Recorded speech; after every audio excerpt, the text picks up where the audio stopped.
Hello student, आज की इस लेक्चर में जो हमारे पास टॉपिक है वो है Riesz representation theorem for continuous linear functional on a Hilbert space.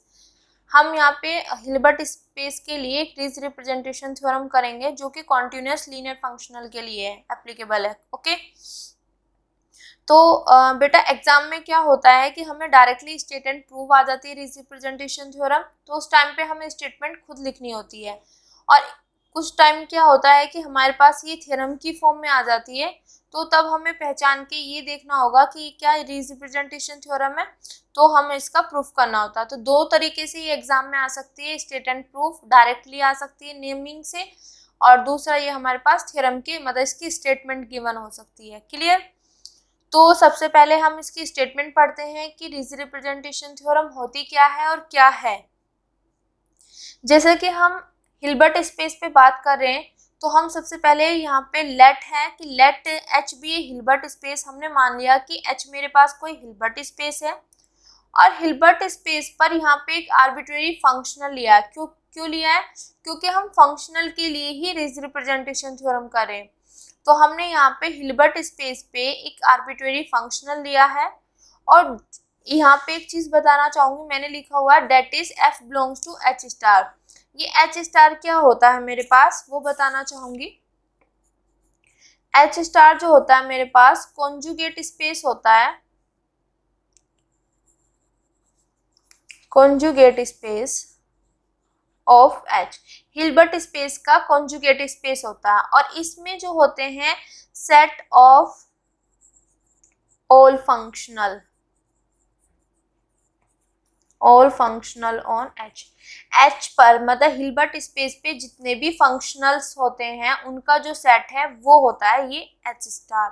ठीक है, तो एच स्टार हमारे पास क्या होता है? कॉन्जुगेट स्पेस होता है ऑफ एच का, और ये जो होता है हमारे पास सेट होता है of all functional on H. Clear?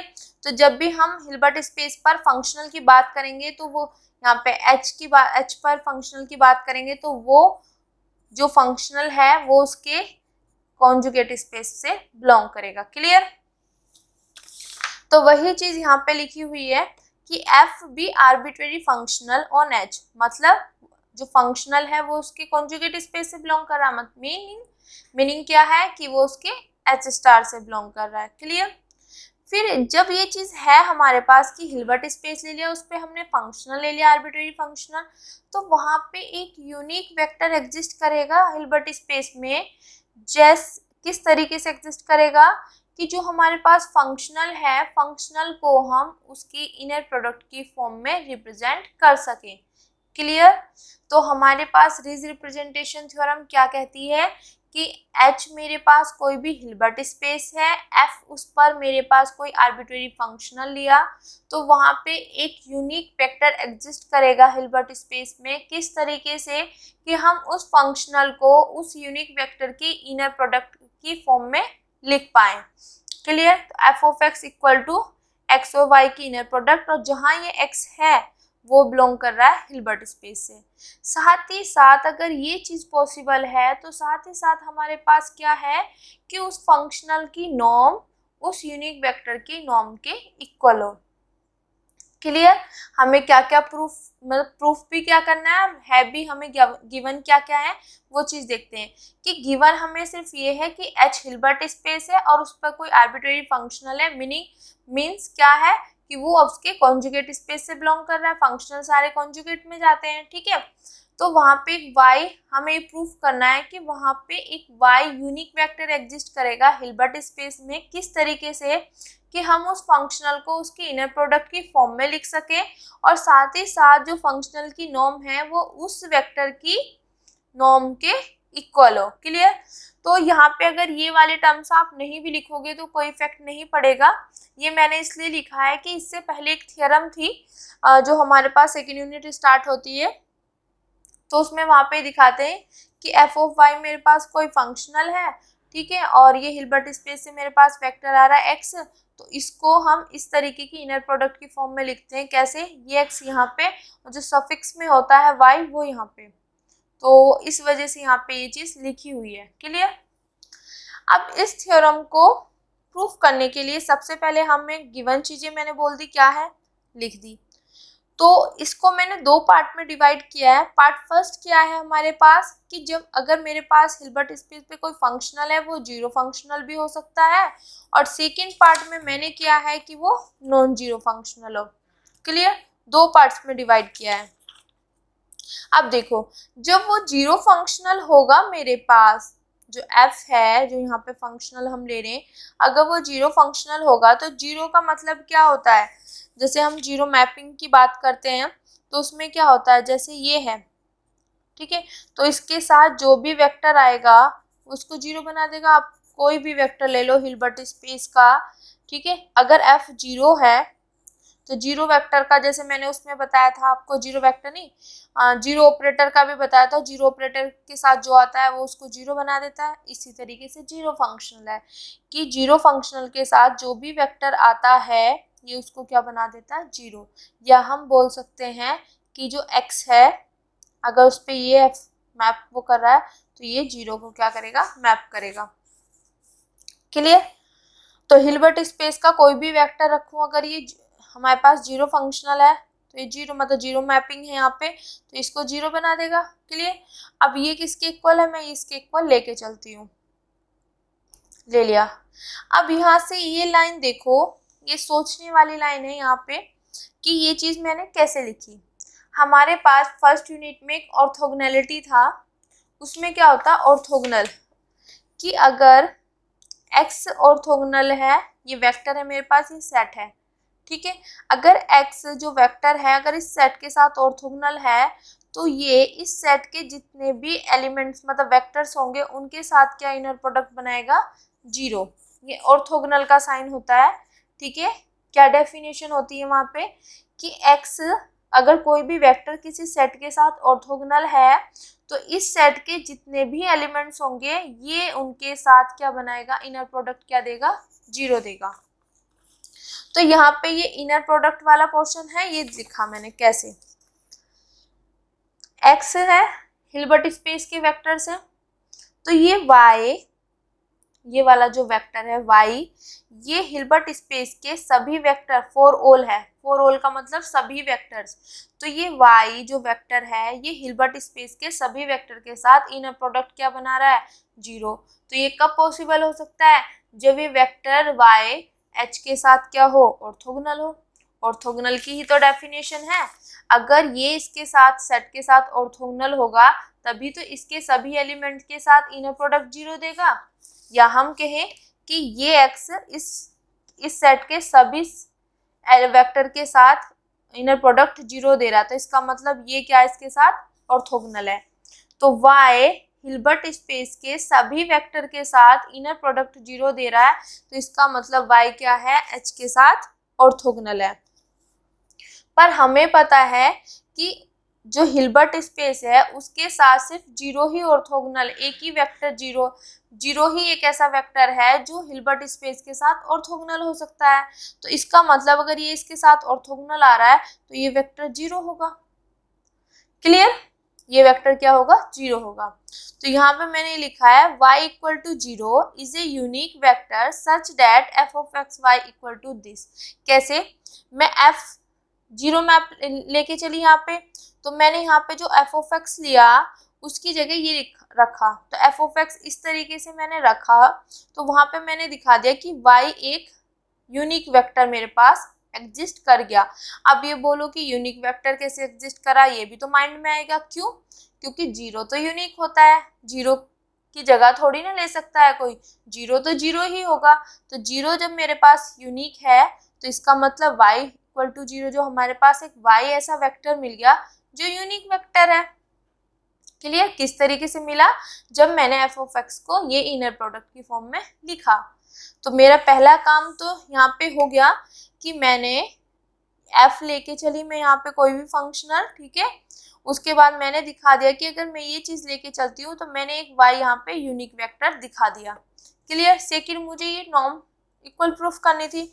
अब देखो यहाँ पे f मेरे पास जीरो मैपिंग है, तो जीरो का मतलब है तो नॉर्म ऑफ जीरो तो जीरो ही हो जाएगा, और y भी जीरो वेक्टर आ गया तो अगर मैं जीरो की नॉर्म लूँ ये भी जीरो हो जाएगा, तो जीरो जीरो इक्वल है, तो इसका मतलब ये दोनों इक्वल है। तो यहाँ से अगर हम यहाँ पे एफ जीरो मैपिंग लेते हैं तो मेरे पास ये केस तो प्रूफ हो गया जो पार्ट फर्स्ट है। क्लियर। अब हम इसका पार्ट करते हैं सेकंड। पार्ट सेकंड में हम मान लेते हैं कि जो एफ है मेरे पास जीरो फंक्शनल नहीं है या जीरो मैपिंग नहीं है। क्लियर। कर्नल, यहाँ पे मैंने एम को लेट कर लिया कर्नल एफ, इसकी जगह आप नल स्पेस भी ले सकते हो। ठीक है, तो एम इक्वल टू, अब कर्नल एफ का मतलब क्या होता है कि हिल्बर्ट स्पेस के वो वेक्टर जाएंगे जिस पर मैं अगर एफ लगाऊं तो वो जीरो को मैप करें। ठीक है, ये डेफिनेशन होती है कर्नल एफ की। क्लियर।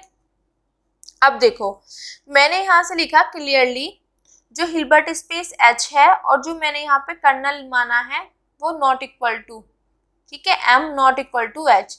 क्यों? अगर बाई चांस मैं मान लेती हूँ कि एम इक्वल टू एच है तो इसका मतलब क्या है कि एम इक्वल टू एच है तो मतलब जो कर्नल एफ है वो पूरा का पूरा एच है हिल्बर्ट स्पेस। तो इसका मतलब क्या है कि हिल्बर्ट स्पेस के सभी वेक्टर के लिए ये क्या मैप कर रहा है जीरो पे, f of x equal to zero for all. तो यहाँ से ये डेफिनेशन किसकी बन गई कि अगर सभी वेक्टर्स के लिए हिल्बर्ट स्पेस के सभी वेक्टर्स के लिए अगर एफ मेरे को मैप करा रहा है जीरो पे तो इसका मतलब एफ क्या होगा, जीरो मैप होगा। यही तो डेफिनेशन होती है। यहाँ पे ध्यान से समझो, मैंने लिखा कि जो कर्नल मैंने लिया है कर्नल एफ वो not equal to Hilbert space. Clear. ये क्यों लिखा? अगर बाय चांस मैं लिख लेती कि दोनों इक्वल है तो इक्वल का मतलब क्या है कि कर्नल एफ के में अगर इक्वल टू एच है तो इसका मतलब क्या हुआ कि हिल्बर्ट स्पेस के वही वेक्टर तो जा रहे हैं जो इसको मैप कर रहे हैं। अगर ये पूरा का पूरा एच हो गया तो इसका मतलब एच के सभी जितने भी वेक्टर्स हैं वो सभी की सभी इसी कंडीशन को सेटिस्फाई कर रहे हैं कि एक्स के सब हिल्बर्ट स्पेस के सभी वेक्टर किस पे मैप कर रहे हैं, जीरो पे। ठीक है, तो अब ये डेफिनेशन किसकी होती है? यहाँ तक तो हमने इससे लिख दिया। अब ये डेफिनेशन किसकी होती है कि किसी भी मैप के साथ कोई भी वेक्टर आए हमारे पास और वो उसको जीरो बना दे, वो कब कब पॉसिबल हो सकता है? जब वो जीरो मैप हो तभी तो पॉसिबल हो सकता है। तो यहाँ से मेरे पास एफ कब आ गया, जीरो। तो मैं तो नॉन जीरो लेके चल रही थी, यहाँ पे तो अगर मैंने इक्वल टू लिया तो ये तो जीरो आ गया। तो यहाँ से ये वाला केस हम नहीं लेंगे, हम लेंगे कि m not equal to h. Clear. अब देखो मेरे पास m या तो सब ये होगा, ठीक है, या तो ये सबसेट होगा या इक्वल होगा। अब इक्वल वाली कंडीशन तो है नहीं, तो इसका मतलब m ये होगा और ये किसका साइन होता है, प्रॉपर। तो इसका मतलब क्या हो गया, m मेरे पास प्रॉपर हो गया। अब ये चीज मैंने क्यों लिखी, क्लोज लीनियर सब स्पेस ऑफ h, क्योंकि हमें पता है कि जो कर्नल f होता है वो हमारे पास क्लोज लीनियर सब स्पेस होता है। क्लियर। तो प्रॉपर कैसे बना, प्रॉपर बन गया फिर क्लोज लीनियर सब स्पेस बन गया h का। क्लियर। अब देखो हमने फर्स्ट यूनिट में एक थ्योरम करी थी, अगर मेरे पास m कोई भी प्रॉपर क्लोज लीनियर सब स्पेस होगा h का तो वहाँ पे एक नॉन जीरो वेक्टर इस तरीके से एग्जिस्ट करेगा हिल्बर्ट स्पेस में कि वो उस जो प्रॉपर क्लोज सब स्पेस है ना उसके ऑर्थोगोनल हो जाएगा। ठीक है, तो बाय दिस थ्योरम यहाँ पे m मेरे पास क्या है, प्रॉपर क्लोज लीनियर सब स्पेस है ऑफ h का। तो इसका मतलब ये कंडीशन होल्ड होगी, वहाँ पे एक non zero vector y node इस तरीके से एग्जिस्ट करेगा कि y नोड इस m के क्या हो जाएगा, ऑर्थोगोनल। क्लियर। अब देखो y नोड ऑर्थोगोनल है m के, तो यहाँ पे मैंने ये चीज लिखी है, ये कैसे लिखी है, इसका मीनिंग होता है ऑर्थोगोनल कॉम्प्लीमेंट, ऑर्थोगोनल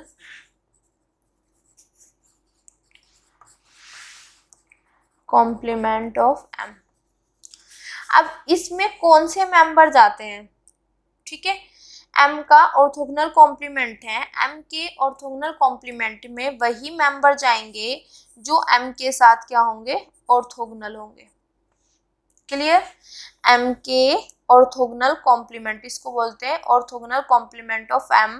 तो इस ऑर्थोगोनल कॉम्प्लीमेंट में वही जाएंगे वही वेक्टर जाएंगे जो इस m के साथ क्या होंगे, ऑर्थोगोनल। तो यहाँ पे y नॉट जो है ऑर्थोगोनल m, तो जो m के साथ ऑर्थोगोनल होंगे वो उसके ऑर्थोगोनल कॉम्प्लीमेंट में बिलोंग कर जाएंगे। ठीक है, वही तो चीज बताए, ये है definition of orthogonal complement of m। Clear, तो वो चीज हमने यहाँ पे लिख दी। अब देखो आगे क्या किया हुआ है, we will show that if alpha is a suitable chosen scalar then the vector y बराबर alpha y not meet our requirement। हम यहाँ पे शो करेंगे कि हमने अल्फा इस तरीके से चूज करना है कि जो मेरे पास यहाँ पे y आएगा ना, जो मैंने यहाँ पे लिखना है बेटा, एक मिनट देखो, ये y मैंने यूनिक वेक्टर लेना है। ठीक है, तो यहाँ पर मैं अल्फा इस तरीके से चूज करूंगी, इस तरीके से स्केलर लूंगी कि मेरे पास y बराबर अल्फा y नोड, और अल्फा जो अल्फा तो स्केलर हो गया, y नोड क्या होगा मेरे पास जो मैंने अभी नॉन जीरो वेक्टर लिया है। ठीक है, तो मैंने y को इस तरीके से सेट किया और अल्फा इस तरीके से लिया कि जो मेरे पास रिक्वायरमेंट है, जो मुझे प्रूफ करनी है वो मिल सके। क्लियर, मुझे क्या मिलना चाहिए, मुझे क्या प्रूफ करना है, f of x equal to x y के इनर प्रोडक्ट की फॉर्म में, यही तो प्रूफ करना है। तो यहाँ पे अल्फा मैं इस तरीके से सेट करूंगी और y बराबर अल्फा y नोट इस तरीके से लूंगी कि मेरे को जो चीज चाहिए, मेरा जो मेन पर्पस है प्रूफ करने का, वो मुझे मिल जाए। क्लियर, अब देखो ये चीज तो हमने यहाँ पे कर लिया। अब यहाँ पे है कि x बिलोंग कर रहा है h से। अब देखो पूरा का पूरा ये मेरे पास एक हिल्बर्ट स्पेस है, इसमें एक m मैंने ले लिया प्रॉपर क्लोज्ड लीनियर सब स्पेस। क्लियर, और यहीं पे मैंने इस h में एक y नोट वेक्टर लिया है जो इस m के क्या है, ऑर्थोगोनल है, और इसके एलिमेंट के साथ इनर प्रोडक्ट क्या बना रही है, 0, वो चीजें हैं। क्लियर, अब देखो जो मैं यहाँ पे x मैंने बोला x for all x belongs to h obviously, तो जो ये x है ये इस m में भी हो सकता है। इसमें 3 केस बनेंगे कि ये जो x है जो हिल्बर्ट स्पेस में है बिलोंग कर रहा है, या तो x मेरे पास बिलोंग कर जाए m में होगा क्योंकि इसी के हिल्बर्ट स्पेस के अंदर ही है, तो वो यहाँ भी हो सकता है, यहाँ भी हो सकता है। ठीक है, पहला केस तो बन गया ये कि x m में हो। सेकंड केस बन गया कि क्या पता जो मैंने यहाँ पे नॉन जीरो वेक्टर लिया है क्या पता वो x ही हो। थर्ड क्या है कि ना तो वो इसमें हो ना वो ये हो, तो इसका मतलब यहाँ पे कहीं हो। ठीक है, तो यहाँ पे x में be any vector in h, मतलब वो कोई और वेक्टर हो जो कि h में हो। तो यहाँ पे 3 केस बन गए, या तो मेरे पास x इसमें हो, या ये हो सकता है कि x इसी के इक्वल हो, या ये हो सकता है ना तो इसमें हो ना इसमें हो, मतलब यही कहीं हो। क्लियर, तो इसमें फर्स्ट केस हमने लिया कि अगर x m में हो, अगर x m में होगा तो मेरे पास डेफिनेशन क्या है कि जो m में बिलोंग करता है मतलब कर्नल f में, तो वो किस पे मैप करेगा, 0 पे, तो f ऑफ x बराबर 0 हो गया। ठीक है, पर मेरा मेन टारगेट जो है ना, यहाँ पे मेरा मेन टारगेट यही है कि f of x equal to x y equal proof करना, और यहाँ पे जो ये y सेट किया गया है वो इस तरीके से हमें यूनिक वेक्टर करना है कि हमारा जो रिजल्ट ये वाला ये हमें मिल जाए और अल्फा इसी तरीके से सेट किया गया। क्लियर, अब देखो ये चीज तो निकल गई। अब यहाँ से एक्स वाई जो मैंने बोला ये निकाल ली मैंने, मैं ये देखती हूँ। अब एक्स वाई ले लिया, अब x as it is, y की जगह मैंने क्या लिया, अल्फा वाई नोड। अब देखो इनर प्रोडक्ट में है और ये अल्फा जो स्केलर है वो सेकंड पोजीशन सेकंड उस पे है, तो जब ये बाहर आएगा तो इसका एडजॉइंट वो आ जाएगा कॉन्जुगेट, तो इसका कॉन्जुगेट आ गया क्योंकि सेकंड प्लेस पे है, यहाँ पे सेकंड प्लेस पे है, तो जब ये बाहर जाएगा इसका कॉन्जुगेट आ जाएगा। अब देखो यहाँ पे ये कैसे लिखा मैंने, एक्स वाई नोड का जो इनर प्रोडक्ट है मैंने 0 लिख दिया। क्यों, वाई नोड किससे बिलोंग कर रहा है, सॉरी वाई नोड m के साथ ऑर्थोगोनल है, या मैं बोल दूं y नॉट बिलोंग कर रहा है इससे। दोनों में से आप कोई सी भी कंडीशन ले सकते हो, बोथ आर सेम। किस तरीके से, y नोड m ऑर्थोगोनल से बिलोंग कर रहा है, ऑर्थोगोनल कॉम्प्लीमेंट से, तो इसका मतलब y ऑर्थोगोनल होगा m के साथ। आज जब कोई भी वेक्टर किसी सेट के साथ ऑर्थोगोनल होगा तो उसके मतलब उसके साथ जो भी वेक्टर आएगा उसके साथ क्या देगा, inner product 0। y node m के साथ ऑर्थोगोनल है तो m का जो भी वेक्टर होंगे, मतलब इसके अंदर जो जितने भी वेक्टर्स होंगे ना, तो ये y नोड उनके साथ इनर प्रोडक्ट क्या देगा, 0 देगा। तो m के अंदर हमने यहाँ पे क्या लिया हुआ, x, तो इसका मतलब ये x के साथ क्या देगा, इनर प्रोडक्ट 0। तो ये दे दी इसने, इनर प्रोडक्ट 0 दे दी, इक्वल टू 0 आ गया। क्लियर, किस तरीके से आया, y नोट जो है वो हमारे पास ऑर्थोगोनल है m के साथ ऑर्थोगोनल, तो m के जितने भी वेक्टर होंगे ये उनके साथ इनर प्रोडक्ट 0 देगा। तो यहाँ पे m का कौन सा वेक्टर है, x, तो m के जितने भी वेक्टर है उनके साथ इनर प्रोडक्ट क्या देगा, 0। क्लियर, तो ये 0 बन गया।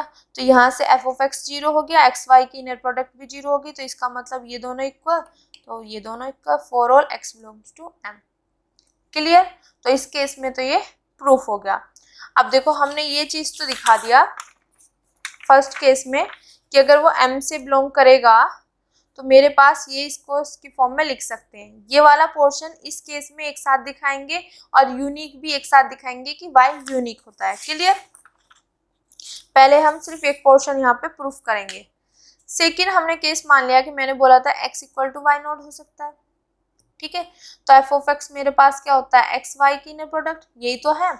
अब इस x की जगह y नॉट पुट कर दो, इस x की जगह y नॉट, और y की वैल्यू मेरे पास क्या है, अल्फा y नॉट, ये पुट कर दिया। क्लियर, सेकंड प्लेस पे बाहर आएगा, कॉन्जुगेट आ जाएगा। यहाँ पे ये क्या हुआ, ये हमें पता है ना, एक्स एक्स सेम की जब इनर प्रोडक्ट होती है उसको नॉर्म में हम इस तरीके से डिफाइन करते हैं। तो यहाँ पे y नोड है तो y नोड का स्केयर, y नोड के नॉर्म का स्केयर। क्लियर, तो यहाँ पे अब ये देखो, ये यहाँ पे ये एज इट इज, ये नीचे। अब मैंने ये चीज कैसे लिखी, देखो यहाँ पे अल्फा मेरे पास जो है वो स्केलर है, और यहाँ पे जो फील्ड हम यूज कर रहे हैं वो कॉम्प्लेक्स का कर रहे हैं। तो अल्फा कॉम्प्लेक्स भी हो सकता है, रियल भी हो सकता है, ठीक है, उसमें ही है, कॉम्प्लेक्स के अंदर है। तो हमें पता होता है, यहाँ पे देखो मेरे पास ये कॉम्प्लेक्स नंबर है x प्लस के आइटा y, इसका मैंने कॉन्जुगेट लिया x माइनस के आइटा y, फिर इसका एक बार और कॉन्जुगेट लिया तो x प्लस के आइटा y, तो ये किसके इक्वल है, इसके, तो कॉन्जुगेट का भी कॉन्जुगेट लिया, ये सी के इक्वल आ गया। अब देखो ये चीज मैंने यहाँ से यहाँ तक बता दिया। क्लियर, अब यहाँ पे देखो इस अल्फा का मैंने कॉन्जुगेट लिया यहाँ पे, इसका क्योंकि दोनों साइड लेंगे तो दोनों साइड आएगा y नोट का स्केयर। अब इसका क्यों नहीं लिया, क्यों, क्योंकि नॉर्म जो होता है हमारे पास लेंथ को डिनोट करता है, डिस्टेंस को, मतलब लेंथ कितनी होती है, ठीक है, और या तो इसकी वैल्यू मेरे पास 0 होगी या पॉजिटिव होती है। तो या हम दूसरी चीज बोल सकते हैं कि लेंथ जो है वो यहाँ पे जब हम नॉर्म डिफाइन करते हैं वहां पे रियल की तरह बिहेव करते, ठीक है। तो रियल नंबर का अगर मैं कॉन्जुगेट लेती हूँ तो वो रियल ही तो आता है, तो इसका अगर मैं कॉन्जुगेट लूंगी तो ये चीज एज इट इज आ जाएगी, ठीक है। तो यहाँ पे यही चीज आप ध्यान रखो कि जब मैंने यहाँ पे नॉर्म ली तो नॉर्म जो होती है वो रियल में होती है, ठीक है, और जब मैं इसका कॉन्जुगेट लूंगी तो रियल का कॉन्जुगेट रियल ही आता है। क्लियर, क्योंकि जब यहाँ पे हम इसको लेंथ को डिनोट करते हैं या तो वो 0 होगी या पॉजिटिव होती है, तो वो रियल में ही तो चली जाती है, कॉम्प्लेक्स में तो नहीं आती ना, तो वही चीज है। तो ये चीज होगी। अब यही मैंने बताया कि अगर ये है तो इस तरीके से हम इसको लिख सकते हैं। क्लियर, तो वही मैंने यहाँ पे लिख दिया यहाँ से। अब देखो फॉर x बराबर y नोट के लिए मैंने यहाँ पे there exist a vector y बराबर alpha y not, where alpha की वैल्यू मेरे पास ये चीज निकल गई such that f of x बराबर दिस। तो यहाँ से भी मैंने ये दिखा दिया कि f ऑफ x बराबर xy के इनर प्रोडक्ट में है, तो वहां पे मेरे पास y बराबर अल्फा वाई नोट, एक वेक्टर यहाँ पे भी एग्जिस्ट कर गया जहाँ पे अल्फा की वैल्यू ये है और x को मैं क्या लेके चली थी, वाई नोट के इक्वल। क्लियर। तो ये चीज भी मैंने यहाँ पे दिखा ली कि यहाँ पे भी इस तरीके से जो हमारे पास फंक्शनल है वो इनर प्रोडक्ट की फॉर्म में हम रिप्रेजेंट कर सकते हैं। क्लियर। अब थर्ड केस है कि x मेरे पास वेक्टर जो हिल्बर्ट स्पेस था, मैंने 3 केसेस बताए थे, ये वाला हो गया मेरे पास, इस केस में हो गया कि अब वो यहाँ पे कहीं भी प्रेजेंट हो सकता है। तो जब वो यहाँ पे कहीं भी प्रेजेंट होगा तो इसका मतलब वो m में नहीं होगा और y नोट नहीं होगा, क्योंकि मैंने बोला इस केस में हो गया, इस केस में हो गया। थर्ड में ये हो कि वो ना तो यहाँ हो ना ये हो, तो इसका मतलब वो यहाँ होगा ना। तो वही चीज है, ना तो वो वहां हो और ना वो उसके इक्वल हो, पर वो हिल्बर्ट स्पेस में हो। क्लियर। फिर उसके बाद देखो वाई नोड कहाँ से बिलोंग कर रहा है, एम ऑर्थोगोनल कॉम्प्लीमेंट से, तो ऑर्थोगोनल कॉम्प्लीमेंट से बिलोंग कर रहा है। अब वाई नोड मेरे पास क्या है, यहाँ पे non zero vector. Clear, non zero vector है। अब देखो ये चीज समझ आ गई, ये चीज हमें गिवन है और हम जानते हैं कि जो m है और m का ऑर्थोगोनल जो कॉम्प्लीमेंट है उनके बीच में सिर्फ जीरो वेक्टर ही कॉमन होता है, उसके अलावा कोई वेक्टर कॉमन नहीं होता है। ठीक है, इसमें भी जीरो, इसमें भी जीरो, तो सिर्फ जीरो वेक्टर ही कॉमन होता है। अगर कोई इससे बिलोंग कर रहा है तो वो इसमें नहीं करेगा, इसमें बिलोंग कर रहा है तो इसमें नहीं करेगा, नॉन जीरो वेक्टर के लिए। क्लियर हो गया बेटा। तो यहाँ पे वाई नोड हमारे पास इससे बिलोंग कर रहा है जो कि नॉन जीरो वेक्टर है, तो इसका मतलब है कि अगर कोई नॉन जीरो वेक्टर इसमें बिलोंग कर रहा है तो इसमें नहीं होगा। क्यों? क्योंकि इन दोनों में सिर्फ कॉमन हमारे पास जीरो वेक्टर ही है, इसके अलावा कोई भी वेक्टर कॉमन नहीं है। ठीक है, तो अगर मेरे पास इसमें कोई नॉन जीरो वेक्टर है तो वो इसमें नहीं होगा, इसमें है तो इसमें नहीं होगा। तो वाई नोड मेरे पास एक नॉन जीरो वेक्टर है जो इसमें है बट इसमें नहीं होगा। अगर इसमें नहीं होगा तो इसका मतलब अगर मैं उस पर एफ मैप कराऊं तो वो नॉट इक्वल टू जीरो आएगा। क्लियर, तो वो नॉट इक्वल टू जीरो हो गया। अब देखो ये चीज मैंने क्यों प्रूफ की कि f y not not equal to zero, क्यों? अभी यहाँ पे ना मैं एक चीज डिफाइन करूंगी। ठीक है, अब मेरे पास, मुझे तो मेन टारगेट तो मेरा यही होता है ना तीनों केसेस में, f of x equal to x y के इनर प्रोडक्ट में, तो ये चीज मैं लेके चल रही हूँ। इसको मैं ऐसे लिख सकती हूँ, एफ ऑफ वाई नोट से मल्टीप्लाई कर दिया और डिवाइड कर दिया। क्लियर। अब इस वाले पूरे पोर्शन को मैंने मान लिया बीटा। ठीक है, तो beta f of y not. अब देखो बीटा मैंने क्या माना, f of x upon f y not. अगर बाई चांस ये जीरो हो जाता, f of y not zero हो जाता, तो अनडिफाइंड फॉर्म हो जाती। इसको हम डिफाइन नहीं कर सकते थे ना, अनडिफाइंड फॉर्म। क्यों? क्योंकि हमें पता है कि जीरो किसी भी नंबर को डिवाइड नहीं करता है, कि जीरो जो होता है वो किसी भी नंबर को डिवाइड नहीं करता। तो इसलिए हमने प्रूफ करा कि डिनोमिनेटर में हमेशा नॉन जीरो होना चाहिए। इसीलिए हमने यहाँ पे ये शो किया कि जो हम एफ ऑफ वाई नोट यहाँ पे लेने वाले हैं डिनोमिनेटर में वो नॉन जीरो होगा। क्लियर। अब देखो ये एफ ऑफ एक्स मेरे पास ये आ गया। ठीक है, इधर लेके जाऊंगी तो माइनस में आ जाएगा, माइनस में आ गया। अब मेरे पास क्या, मैंने क्या लेके चली हूँ, एफ लीनियर फंक्शनल, शुरू में ही है, स्टार्टिंग में ही है कि लीनियर फंक्शनल है। ठीक है, तो एफ मेरे पास जो भी है वो लीनियर फंक्शनल है, फंक्शनल जो, ठीक है एफ। तो जब लीनियर है तो मैं इसको बाहर ले सकती हूँ, इस तरीके से लिख सकती हूँ। क्लियर। फिर अब देखो इस पे एफ पे कोई भी वेक्टर यहाँ पे आया और ये क्या मैप कर गया जीरो पे, तो इस तरीके की ये कंडीशन कहाँ पे है, एफ ऑफ एक्स बराबर जीरो, तो एक्स बिलोंग कर जाता था एम से, यही तो होता था। अब ये कंडीशन मिल रही तो इसका मतलब क्या है, जो एक्स होगा ये जो यहाँ पे होता है ये बिलोंग कर जाता है एम से। तो अगर यहाँ पे एक्स की पूरे एक्स की जगह ये है तो इसका मतलब ये बिलोंग कर गया एम से। कर्नल की डेफिनेशन होगी ना ये कि एफ जो है इस वेक्टर पे अप्लाई हो रहा है तो वो जीरो बनाते हैं, तो मतलब ये बिलोंग कर गया एम से। अगर ये एम से बिलोंग कर रहा है तो एम के अंदर कोई ना कोई ऐसा वेक्टर होगा जो इसके इक्वल होगा, मैंने मान लिया स्मॉल एम। तो यहाँ से एक्स की वैल्यू मेरे पास क्या होगी, M plus k beta why not. Clear. अब देखो, यहाँ से मैं हिल्बर्ट स्पेस का कोई वेक्टर लेके चली थी और मैंने दिखा दे कि हिल्बर्ट स्पेस का जो वेक्टर मैं लेके चली हूँ उसको हम इस फॉर्म में लिख सकते हैं, जहाँ पे ये m जो है वो कैपिटल M से बिलोंग कर रहा है और जो बीटा है मैंने अभी बताया था, बीटा मैंने ये लेट करके चली हूँ यहाँ पे, और एफ ऑफ वाई नोट क्या है, नॉन जीरो है। क्लियर, ये चीज मैंने अभी ऊपर सारा प्रूफ किया है। मेरा मेन टारगेट तो मेरे को f of x equal to x y की इनर प्रोडक्ट में लिखना है, तो मैं एफ ऑफ एक्स लेके चलती हूँ। एक्स की जगह मैंने ये वैल्यू पुट कर दी और एफ मेरे पास क्या है, लीनियर फंक्शनल है, तो अलग अलग अप्लाई हो जाएगा। ठीक है, अब देखो ये चीज कैसे आई।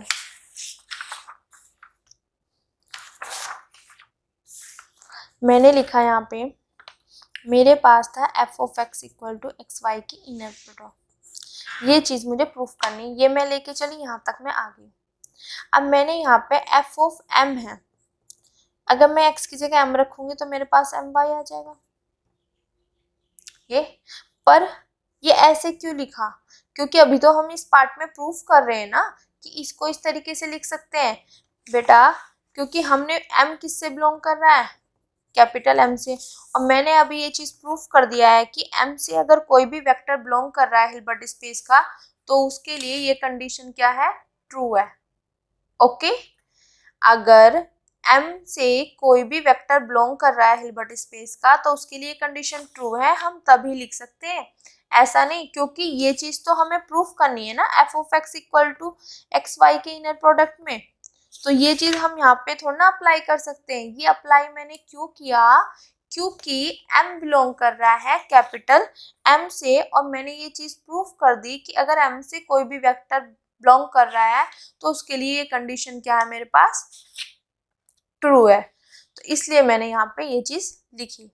सिमिलरली मैंने ये चीज इसको कैसे लिखा, एफ ऑफ वाई नोट को ये क्यों लिखा, क्योंकि मैंने प्रूफ कर दिया कि अगर कोई भी हिल्बर्ट स्पेस का वेक्टर वाई नोट के इक्वल है तो उसके लिए भी ये कंडीशन क्या है, मेरे पास ट्रू है, तो पिछली दोनों कंडीशन का यहाँ पे यूज हुआ है। तो हम एफ ऑफ वाई नोट अगर एक्स की जगह रखूंगी तो ये हो जाएगा वाई नोट वाई। क्यों इसके लिए एप्लीकेबल हुआ, क्योंकि मैंने प्रूफ कर दिया कि हिल्बर्ट स्पेस का अगर कोई भी वेक्टर वाई नोट के इक्वल होगा तो उसके लिए कंडीशन ट्रू है। ठीक है बेटा, यहाँ पे ये चीज मैंने लिख दी। अब देखो बीटा ये फर्स्ट प्लेस पे गया तो एज इट इज जाएगा, क्योंकि हमें पता है सेकंड प्लेस पे जाएगा तो कॉन्जुगेट होगा, नहीं फर्स्ट प्लेस पे तो ये एज इट इज। क्लियर, अब देखो ये हम मेरे पास इनर प्रोडक्ट बन गई, एक फॉर्म ये बन गई।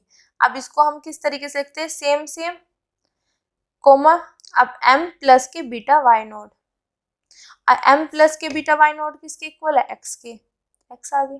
तो इस केस में भी हमने प्रूफ कर दिया कि हिल्बर्ट स्पेस का अगर कोई और वेक्टर होगा जिसको हम इस फॉर्म में लिख सकते हैं, और बीटा हमारे पास ये है, m बिलोंग कर रहा है इससे, और f of y not equal to zero है, तब भी हम f of x equal to x y लिख सकते हैं। तो इसका मतलब क्या हुआ, हमने शुरू में तो जो पहला पार्ट था हमने वो तो जीरो मैपिंग का था, वो तो इजी था, पर जब मेरे पास नॉन जीरो मैपिंग आएगी तो इसका मतलब ये हो सकता है कि जो मेरे पास यहाँ पे वेक्टर आएंगे एक्स जो हिल्बर्ट स्पेस से आ रहे हैं, वो या तो m का पार्ट हो, या वो वाई नोड के इक्वल हो, या वो कुछ भी हो सकते हैं। तो तीनों केस में मैंने प्रूफ कर दिया कि हम उस फंक्शनल को इस इनर प्रोडक्ट की फॉर्म में लिख सकते हैं। तो यहाँ पे ये वाला पार्ट मेरे पास खत्म। अब जैसे कि मैंने जब जीरो मैपिंग की बात करी थी तो वहां पे मैंने दिखा दिया था कि ये यूनिक वेक्टर है और ये भी प्रूफ किया था, बट यहाँ पे अभी सिर्फ मैंने यही पोर्शन दिखाया है कि हम इस फंक्शनल को इनर प्रोडक्ट की फॉर्म में लिख सकते हैं। अभी मैंने ये नहीं दिखाया कि जो यहाँ पे y जो वेक्टर एग्जिस्ट कराया हमने y बराबर ये, तो क्या ये यूनिक है कि नहीं है, ये तो नहीं दिखाया ना। और सेकंड हमने कि जो फंक्शनल f है इसकी नॉर्म इस y के नॉर्म के इक्वल हो।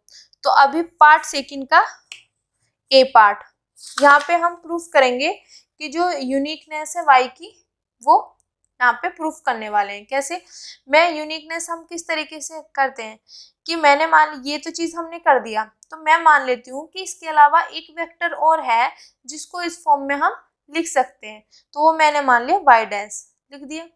अब देखो ये दोनों इक्वल इक्वल, ये दोनों इक्वल इक्वल हो गए ना, क्यों?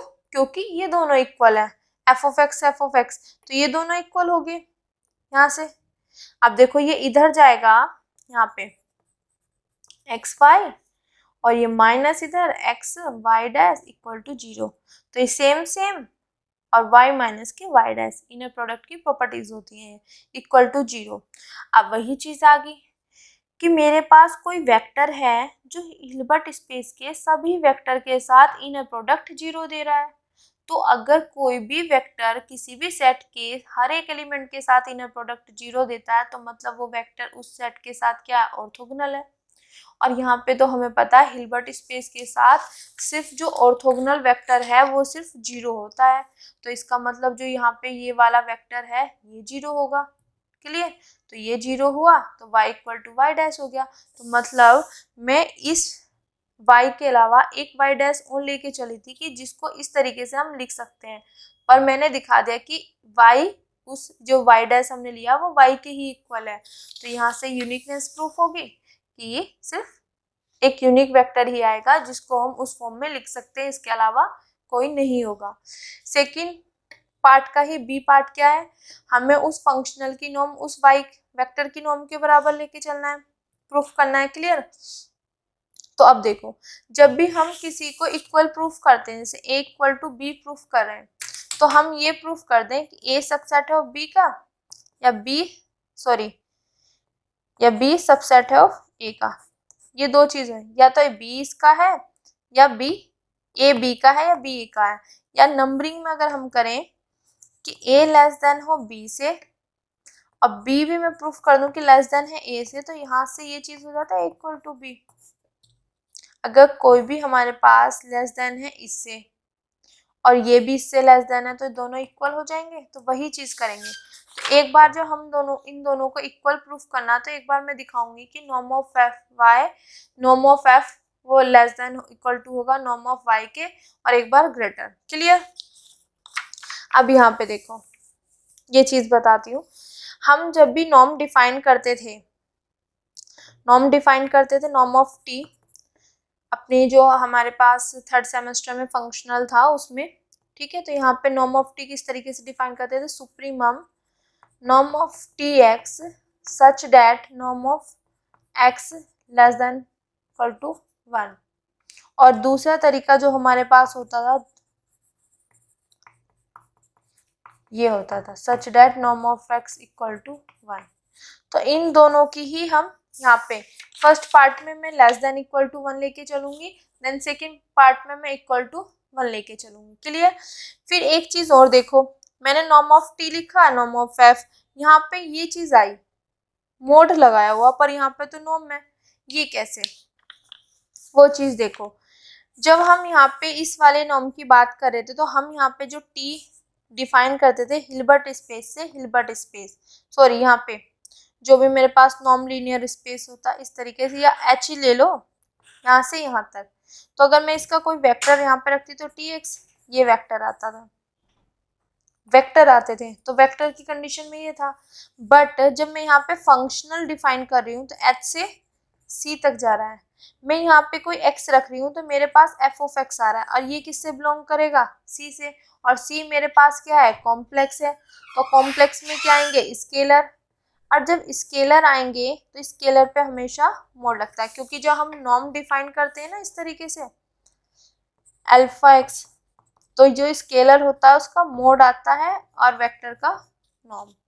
तो जब हमारे पास यहाँ पे एफ एक्स आया जो कि सी से है, और सी मेरे पास कॉम्प्लेक्स है, वहां पे स्केलर आएंगे, ठीक है, स्केलर आएंगे तो स्केलर पे तो हमारे पास हमेशा मोड लगता है। तो इसी वजह से यहाँ पे जब हमने नॉर्म की डेफिनेशन यहाँ पे लिखी, डेफिनेशन जो डिफाइन की, उसमें यहाँ पे मोड रखा, क्योंकि ये मेरे पास एक स्केलर की तरह वर्क कर रहा है। क्लियर?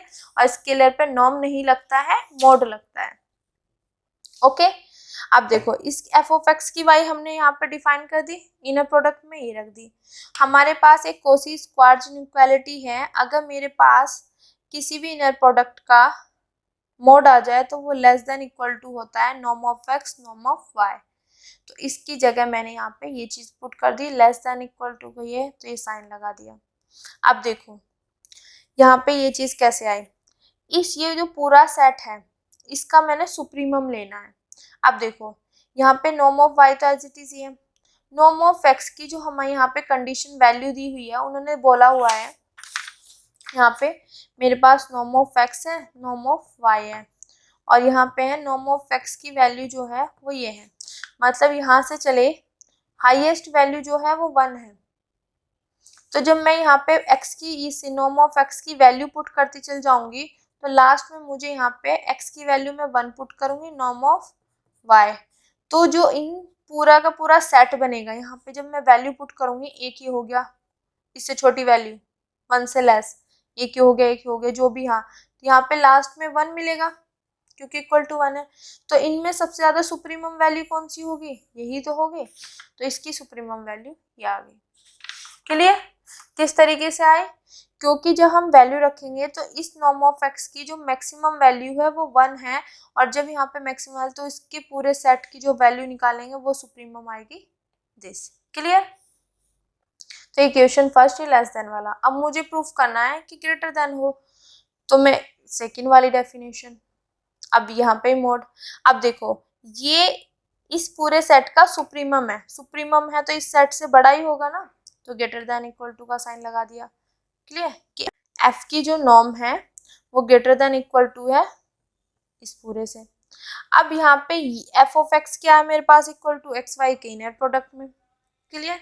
अब यहाँ पे मेरे पास कंडीशन चल रही है कि नॉर्म ऑफ एक्स जो है इक्वल टू 1 है, तो यहाँ पे एक्स को मैं इस तरीके से सेट करूंगी कि मैंने यहाँ पे x को सेट किया y upon norm of y। क्यों? क्योंकि अगर जब मैं यहाँ पे x का नॉर्म लूँ तो इसका भी नॉर्म हो जाएगा, और ये तो ऑलरेडी इस पे तो नॉर्म लगेगा नहीं, स्केलर है ये बाहर आ जाएगा, और स्केलर का मोड लेंगे तो एज इट इज आ जाएगा। क्लियर? तो अगर मैं इसका नॉर्म लेती हूँ दोनों साइड तो नॉर्म नॉर्म सेम सेम हो गया, कैंसिल होके 1, तो इसी कंडीशन के बेस पे हमें ये x लेना है। ठीक है, जो यहाँ पे x हम चूज करेंगे या लेट करेंगे वो इस तरीके से लेना है कि वो इस कंडीशन को सेटिस्फाई करे। तो मैंने यहाँ पे ले लिया y upon norm of y, और जब मैंने इसका नॉर्म लिया तो इस पूरे का नॉर्म आएगा, ये स्केलर है तो ये बाहर आ जाएगा। ठीक है, यही तो होता है, नॉर्म ऑफ x किया, यहाँ पे आ गया पूरे का पूरा नॉर्म ऑफ। अब ये मेरे पास क्या एक स्केलर की तरह है, तो हमें पता है कि ये वाला फॉर्मूला कि अगर कोई स्केलर होता है उसका मोड आता है, तो इसका मोड आएगा तो 1 अपॉन नॉर्म ऑफ। अब इसका मोड या तो इसकी वैल्यू 0 होती है या पॉजिटिव होती है, अब पॉजिटिव का मोड तो पॉजिटिव आएगा, एज इट इज आ जाएगा नॉर्म ऑफ y, इससे ये कैंसिल। ठीक है, जब ये कैंसिल हो गया तो इसकी वैल्यू 1 आ गई। तो हमने यहाँ पे x इस तरीके से चूज किया y upon norm of y कि मेरे पास ये कंडीशन सेटिस्फाई हो जाए। अब इसकी वैल्यू मैंने यहाँ पे पुट कर दी। ठीक है, जब इसकी वैल्यू यहाँ पे पुट की, अब देखो यहाँ पे मैंने बोला नॉर्म जो होता है वो स्केलर की तरह वर्क कर रहा है। अब इनर प्रोडक्ट में, अभी इनर प्रोडक्ट की बात चल रही है यहाँ पे y अल्फा, ये इस तरीके से जब इनर प्रोडक्ट में कोई फर्स्ट प्लेस पे स्केलर होता है तो वो एज इट इज बाहर आ जाता है, तो ये फर्स्ट प्लेस पे है तो ये स्केलर एज इट इज बाहर आ गया, अंदर ही बच गया। ठीक है, वो पोर्शन किया है यहाँ पे। ओके, अब यहाँ पे जो ये मोड था ये, अब मुझे तो पता है ना, अब देखो यहाँ पे ये चीज आ गया, स्केलर बाहर आ गया, और स्केलर का भी मोड लेंगे तो एज इट इज आ जाएगा। अब यहाँ पे देखो, इसको मैं पूरा सॉल्व करके दिखा देती हूँ, एक मिनट। यहाँ पे मेरे पास आया है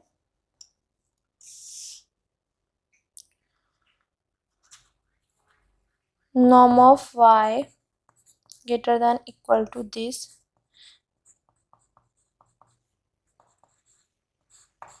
ये पहली कंडीशन मैंने बोला कि जब इनर प्रोडक्ट में मेरे पास इस तरीके से स्केलर होता जो कि फर्स्ट प्लेस पे है तो वो एज इट इज बाहर आ जाता है। तो पहला काम तो मेरे पास यही हुआ कि ये स्केलर है तो ये एज इट इज बाहर, अंदर बचा मेरे पास ये।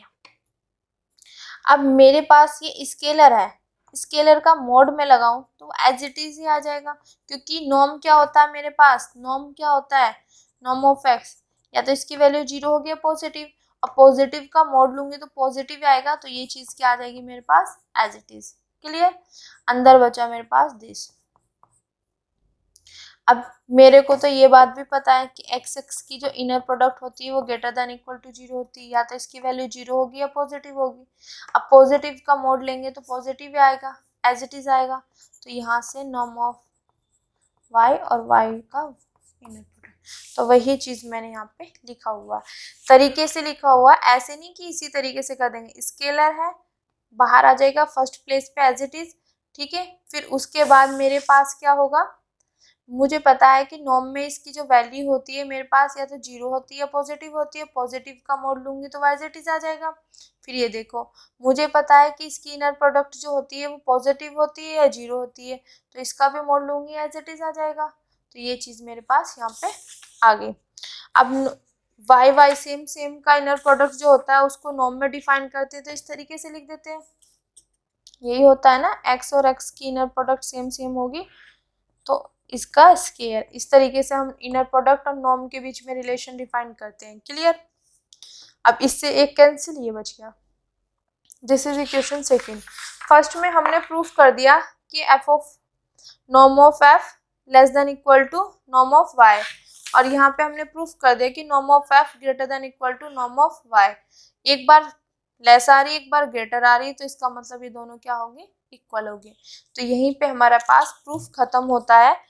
थोड़ा सा बड़ा था पर इजी है, आप सब स्टेप लिखने की नीड नहीं है, जब आप इसकी प्रैक्टिस करोगे तो मेन मेन स्टेप लिखना अच्छे से। पहले सिंपल सी चीज ये है कि हम जीरो मैपिंग का केस किया, पूरा केस प्रूफ कर दिया, हर कंडीशन सेटिस्फाई करा दी। नॉन जीरो का जब हमने यहाँ पे किया तो नॉन जीरो के लिए हमने यहाँ पे ये चीज डिफाइन की, हमने देखा कि x कुछ भी हो सकता है, m में भी हो सकता है, y नोड के इक्वल भी हो सकता है और कोई भी हो सकता है। तो तीनों कंडीशन के लिए हमने ये चीज दिखा दी कि इसको इस तरीके की फॉर्म में हम लिख सकते हैं। फिर हमने दिखाना था कि जो y वेक्टर यहाँ पे एग्जिस्ट कर रहा है वो यूनिक दिखा दिया। यूनिक दिखाते ही हमने फिर दिखाया कि दोनों f की और y की जो नॉर्म है वो इक्वल होंगे। क्लियर। तो यहाँ से प्रूफ खत्म होता है। आई होप आपको अच्छे से समझ आया होगा। अगर इस वीडियो के रिगार्डिंग आपको कोई भी डाउट हो तो कमेंट बॉक्स में मैसेज कर सकते हो। थैंक यू बेटा।